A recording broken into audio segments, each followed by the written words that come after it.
देख रहे हैं नेटवर्क टुडे। यूपी के सभी 75 जिलों में लगेंगे biofuel plant. CM Yogi Adityanath ने योजना बनाने के दिए निर्देश। सीएम योगी आदित्यनाथ ने बायोफ्यूल उत्पादन को बढ़ावा देने की जरूरत पर जोर देते हुए जैव ऊर्जा नीति तैयार करने के निर्देश देते हुए कहा कि भविष्य की जरूरतों के लिए हमें बायोमास सप्लाई चेन का विकास करना होगा। सीएम योगी आदित्यनाथ ने कहा कि यूपी के सभी 75 जिलों में न्यूनतम एक बायोफ्यूल इकाई की स्थापना के लिए नियोजित प्रयास किए जाएं।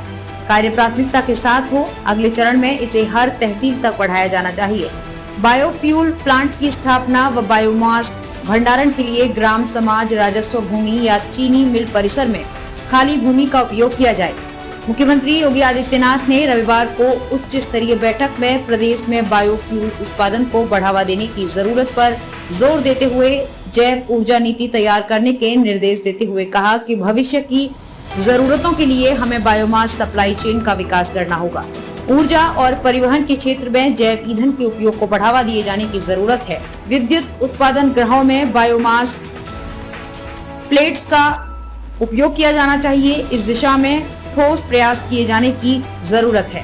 सीएम योगी ने कहा कि प्रधानमंत्री नरेंद्र मोदी की मंशा के अनुरूप कंप्रेस्ड बायोगैस, बायोकॉल, एथनॉल और बायोडीजल जैसे जैव ऊर्जा प्रकल्पों को प्रोत्साहन के लिए हमारे प्रयासों के सकारात्मक परिणाम देखने को मिले हैं। अब तक बायोकॉल की 2 इकाइयों में उत्पादन शुरू हो चुका है और कंप्रेस्ड बायोगैस की 1 इकाई जून में पूरी हो चुकी है।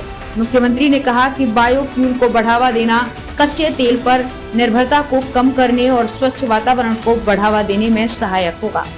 बायोफ्यूल न केवल हमारी ऊर्जा जरूरतों को पूरा करने में मददगार होगा बल्कि अतिरिक्त आय और रोजगार सृजन करने में भी सहायक होगा।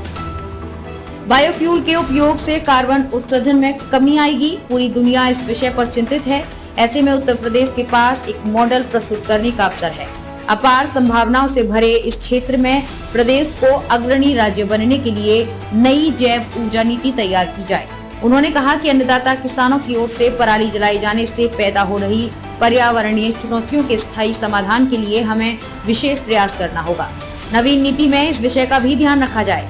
मुख्यमंत्री ने कहा कि 5 वर्षों में 500 टन सीबीजी प्रतिदिन कंप्रेस्ड गैस उत्पादन के लक्ष्य को लेकर प्रयास करें। तब प्रतिवर्ष 1.5 लाख टन उत्पादन का लक्ष्य हासिल किया जा सकेगा। बायोकॉल, बायोडीजल और बायो एथनॉल के लिए 2000 टन प्रतिदिन के लक्ष्य को लेकर काम किया जाना चाहिए। उन्होंने आश्वस्त किया कि इस क्षेत्र की निवेशकर्ता कंपनियों के लिए भूमि की सुलभ उपलब्धता, पूंजीगत उपादान सहित सभी जरूरी सहयोग उपलब्ध कराया जाएगा। नवीन जैव ऊर्जा नीति तैयार करते समय औद्योगिक जगत से परामर्श जरूर लें। निवेशकर्ता संस्थाओं व कंपनियों की जरूरतों को समझें। सभी पक्षों की राय लेते हुए व्यापक विमर्श के बाद नवीन नीति तैयार की जाए।